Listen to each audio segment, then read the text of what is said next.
until noon. You're listening to Neil Mitchell.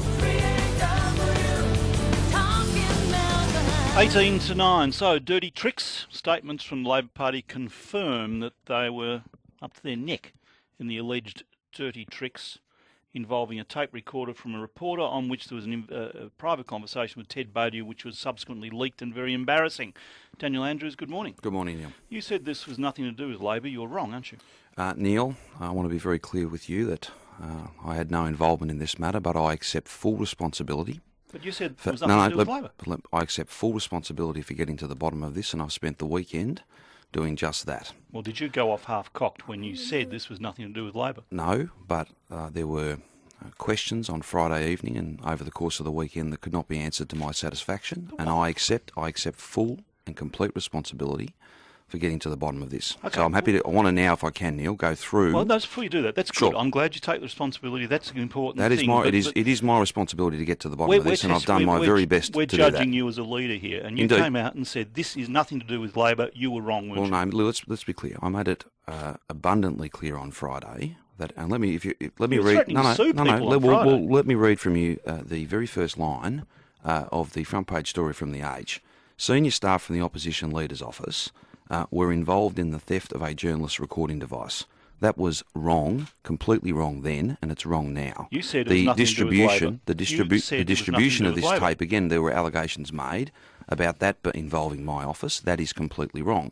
Now, Neil, again, we can go back and forth on whether I was right or not. I just want to see what sort of leader you are. Will you admit that you were wrong?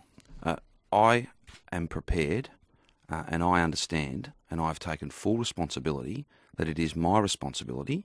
Now, I understand this. It is my responsibility to get to the bottom of this, and I accept all responsibility. And some will make the judgment, as you have, that I was wrong in my comments on Friday. I can't change that. All I can do is get to the bottom of it. I'm just asking for some honesty, and that's exactly what I'm providing. You were threatening to sue people on Friday. Well, I believe, just as I did then, that the claims made in The Age were wrong and defamatory, and I don't move away from that. Has anybody been sacked over this? No, they have not. Will they be?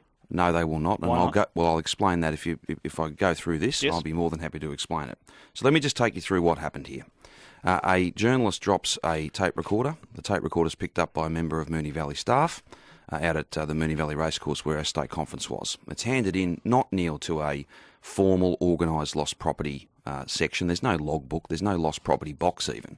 It's given to the registration desk, which is staffed by volunteers in a public area. You know, it's a state conference. It's organised chaos, Neil. It's put in a box with stationery, with extra name badges, all those sorts of things.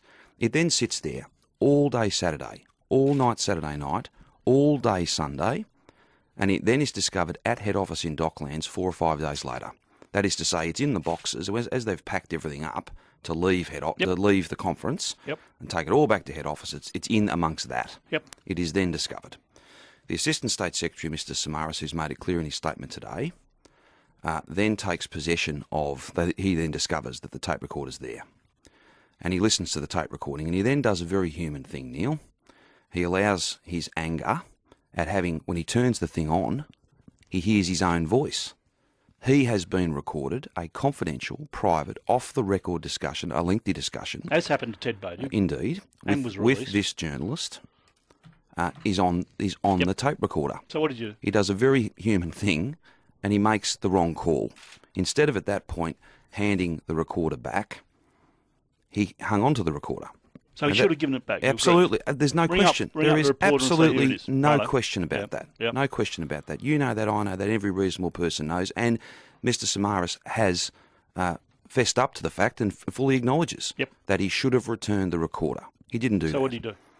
What then happens is a member of my staff is at head office, as he often is, and he is given... Is this your Chief of Staff, John McLean? No, another member of my staff. Another one? Yeah, no, I'm giving you everything, Neil. Chris Riley in my office is at head office, as he often is. He's given an item, a memory stick, I would think, one of those USB sticks. So somebody's copied the tape already? Well, in order to listen to it, as I understand it, as I've been told, you have to remove the files, right? So they're all on a... Anyway, a copy's been made.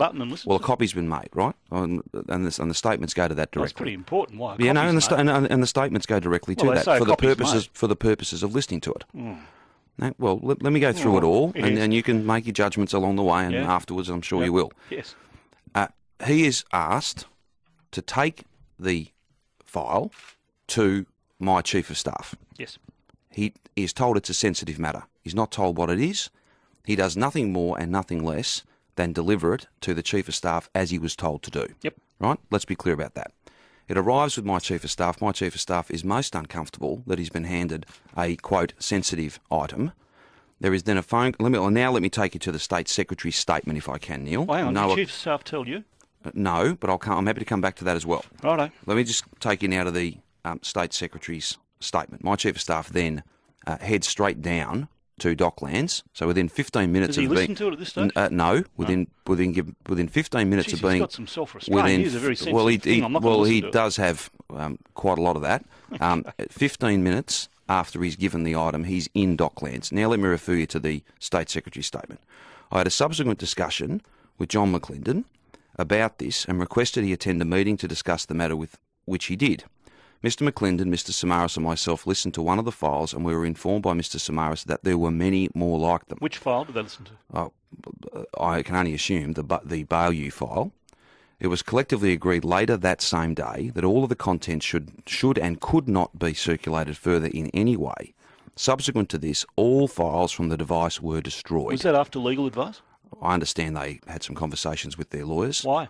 Well, you would need to speak to the State Secretary about that. Come on. You're taking responsibility for it if you ask them. Well, Have they taken legal advice because they wanted to release this stuff? I think they've taken legal advice because they are all agreed that there were legal issues at play here, and Did they want were it? uncomfortable with the fact that there were those legal issues. Did and they want to release it?